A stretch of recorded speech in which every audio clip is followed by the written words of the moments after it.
Chapter 18. 9 Days. The marriage day was shining brightly, and they were ready outside the closed door of the doctor's room, where he was speaking with Charles Darnay.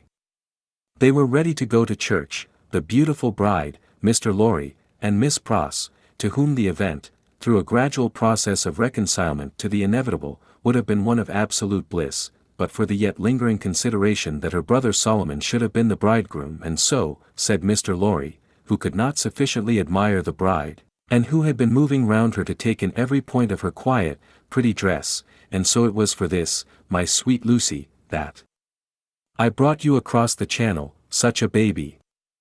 Lord bless me! How little I thought what I was doing! How lightly I valued the obligation I was conferring on my friend Mr. Charles.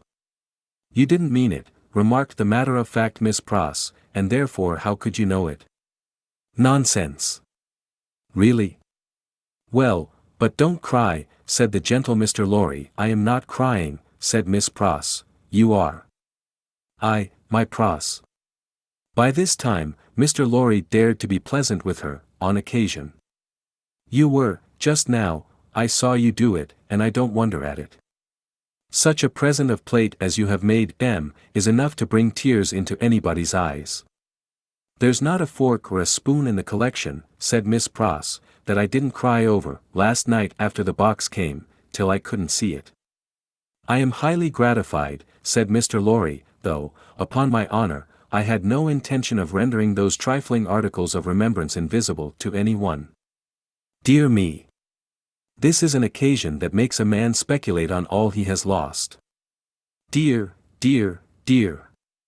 To think that there might have been a Mrs. Lorry, any time these 50 years almost. Not at all. From Miss Pross, you think there never might have been a Mrs. Lorry? Asked the gentleman of that name. Pooh, rejoined Miss Pross, you were a bachelor in your cradle. Well, observed Mr. Lorry, beamingly adjusting his little wig, that seems probable, too. And you were cut out for a bachelor, pursued Miss Pross, before you were put in your cradle. Then, I think, said Mr. Lorry, that I was very unhandsomely dealt with, and that I ought to have had a voice in the selection of my pattern. Enough. Now, my dear Lucy, drawing his arms soothingly round her waist, I hear them moving in the next room, and Miss Pross and I, as two formal folks of business, are anxious not to lose the final opportunity of saying something to you that you wish to hear. You leave your good father, my dear, in hands as earnest and as loving as your own. He shall be taken every conceivable care of, during the next fortnight, while you are in Warwickshire and thereabouts. Even Tellson's shall go to the wall, comparatively speaking, before him.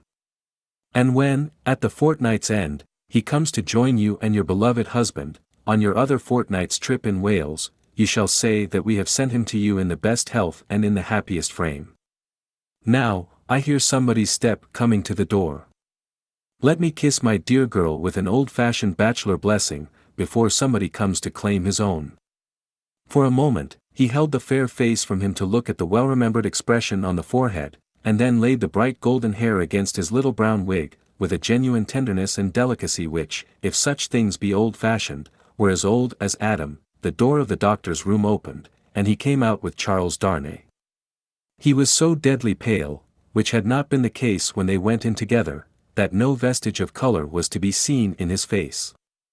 But, in the composure of his manner he was unaltered, except that to the shrewd glance of Mr. Lorry it disclosed some shadowy indication that the old air of avoidance and dread had lately passed over him. Like a cold wind that he gave his arm to his daughter, and took her downstairs to the chariot which Mr. Lorry had hired in honor of the day. The rest followed in another carriage, and soon, in a neighboring church, where no strange eyes looked on, Charles Darnay and Lucy Manette were happily married. Besides the glancing tears that shone among the smiles of the little group when it was done, some diamonds, very bright and sparkling, glanced on the bride's hand, which were newly released from the dark obscurity of one of Mr. Lorry's pockets. They returned home to breakfast, and all went well, and in due course the golden hair that had mingled with the poor shoemaker's white locks in the Paris garret, were mingled with them again in the morning sunlight. On the threshold of the door at parting that it was a hard parting, though it was not for long. But her father cheered her, and said at last, gently disengaging himself from her enfolding arms, "Take her, Charles. She is yours. And her agitated hand waved to them from a chaise window, and she was gone, the corner being out of the way of the idle and curious, and the preparations having been very simple and few. The doctor, Mr. Lorry, and Miss Pross, were left quite alone. It was when they turned into the welcome shade of the cool old hall, that Mr. Lorry observed a great change to have come over the doctor, as if the golden arm uplifted there, had struck him a poisoned blow that he had naturally repressed much, and some revulsion might have been expected in him when the occasion for repression was gone. But it was the old scared lost look that troubled Mr. Lorry, and through his absent manner of clasping his head and drearily wandering away into his own room when they got upstairs, Mr. Lorry was reminded of Defarge the wine-shop keeper, and the starlight ride. I think, he whispered to Miss Pross, after anxious consideration, I think we had best not speak to him just now, or at all disturb him. I must look in at Tellson's, so I will go there at once and come back presently. Then, we will take him a ride into the country, and dine there, and all will be well. It was easier for Mr. Lorry to look in at Tellson's, than to look out of Tellson's. He was detained 2 hours. When he came back, he ascended the old staircase alone, having asked no question of the servant. Going thus into the doctor's rooms, he was stopped by a low sound of knocking. Good God, he said, with a start. What's that? Miss Pross, with a terrified face, was at his ear. Oh me, oh me. All is lost, cried she, wringing her hands. What is to be told to Ladybird? He doesn't know me, and is making shoes. Mr. Lorry said what he could to calm her, and went himself into the doctor's room. The bench was turned towards the light, as it had been when he had seen the shoemaker at his work before, and his head was bent down, and he was very busy. Dr. Manette. My dear friend, Dr. Manette. The doctor looked at him for a moment, half inquiringly, half as if he were angry at being spoken to, and bent over his work again. That he had laid aside his coat and waistcoat, his shirt was open at the throat, as it used to be when he did that work, and even the old haggard, faded surface of face had come back to him. He worked hard, impatiently, as if in some sense of having been interrupted. Damar. Lorry glanced at the work in his hand, and observed that it was a shoe of the old size and shape. He took up another that was lying by him, and asked what it was. A young lady's walking shoe, he muttered, without looking up. It ought to have been finished long ago. Let it be. But, Dr. Manette. Look at me. He obeyed, in the old mechanically submissive manner, without pausing in his work. You know me, my dear friend? Think again. This is not your proper occupation. Think, dear friend. Nothing would induce him to speak more. He looked up, for an instant at a time, when he was requested to do so, but no persuasion would extract a word from him. He worked, and worked, and worked, in silence, and words fell on him as they would have fallen on an echoless wall, or on the air. The only ray of hope that Mr. Lorry could discover, was, that he sometimes furtively looked up without being asked. In that, there seemed a faint expression of curiosity or perplexity, as though he were trying to reconcile some doubts in his mind. Two things at once impressed themselves on Mr. Lorry, as important above all others. The first, that this must be kept secret from Lucy; the second, that it must be kept secret from all who knew him. In conjunction with Miss Pross, he took immediate steps towards the latter precaution, by giving out that the doctor was not well, and required a few days of complete rest. In aid of the kind deception to be practiced on his daughter, Miss Pross was to write, describing his having been called away professionally, and referring to an imaginary letter of 2 or 3 hurried lines in his own hand, represented to have been addressed to her by the same post. These measures, advisable to be taken in any case, Mr. Lorry took in the hope of his coming to himself. If that should happen soon, he kept another course in reserve, which was, to have a certain opinion that he thought the best, on the doctor's case. In the hope of his recovery, and of resort to this third course being thereby rendered practicable, Mr. Lorry resolved to watch him attentively, with as little appearance as possible of doing so.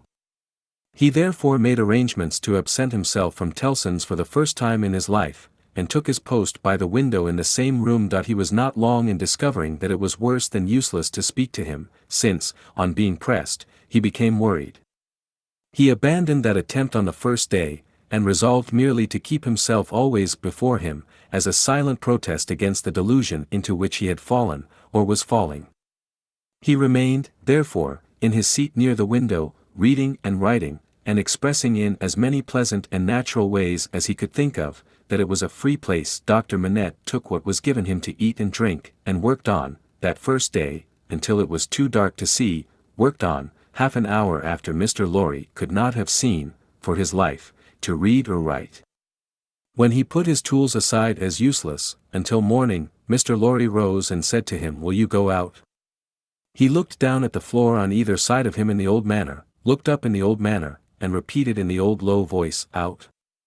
"Yes, for a walk with me." "Why not?" He made no effort to say why not, and said not a word more. But, Mr. Lorry thought he saw, as he leaned forward on his bench in the dusk, with his elbows on his knees and his head in his hands, that he was in some misty way asking himself, "Why not?" The sagacity of the man of business perceived an advantage here, and determined to hold it. Miss Pross and he divided the night into 2 watches, and observed him at intervals from the adjoining room. He paced up and down for a long time before he lay down, but, when he did finally lay himself down, he fell asleep. In the morning, he was up betimes, and went straight to his bench and to work. On this second day, Mr. Lorry saluted him cheerfully by his name, and spoke to him on topics that had been of late familiar to them. He returned no reply, but it was evident that he heard what was said, and that he thought about it, however confusedly. This encouraged Mr. Lorry to have Miss Pross in with her work, several times during the day. At those times, they quietly spoke of Lucy, and of her father then present, precisely in the usual manner, and as if there were nothing amiss. This was done without any demonstrative accompaniment, not long enough, or often enough to harass him, and it lightened Mr. Lorry's friendly heart to believe that he looked up oftener, and that he appeared to be stirred by some perception of inconsistencies surrounding him. When it fell dark again, Mr. Lorry asked him as before, "Dear doctor, will you go out?" As before, he repeated, "Out?" "Yes, for a walk with me." "Why not?" This time, Mr. Lorry feigned to go out when he could extract no answer from him, and, after remaining absent for an hour, returned. In the meanwhile, the doctor had removed to the seat in the window, and had sat there looking down at the plane tree, but, on Mr. Lorry's return, he slipped away to his bench. The time went very slowly on, and Mr. Lorry's hope darkened, and his heart grew heavier again, and grew yet heavier and heavier every day. The 3rd day came and went, the 4th, the 5th. 5 days, 6 days, 7 days, 8 days, 9 days, with a hope ever darkening, and with a heart always growing heavier and heavier, Mr. Lorry passed through this anxious time. The secret was well kept, and Lucy was unconscious and happy, but he could not fail to observe that the shoemaker, whose hand had been a little out at first, was growing dreadfully skilful, and that he had never been so intent on his work, and that his hands had never been so nimble and expert, as in the dusk of the 9th evening.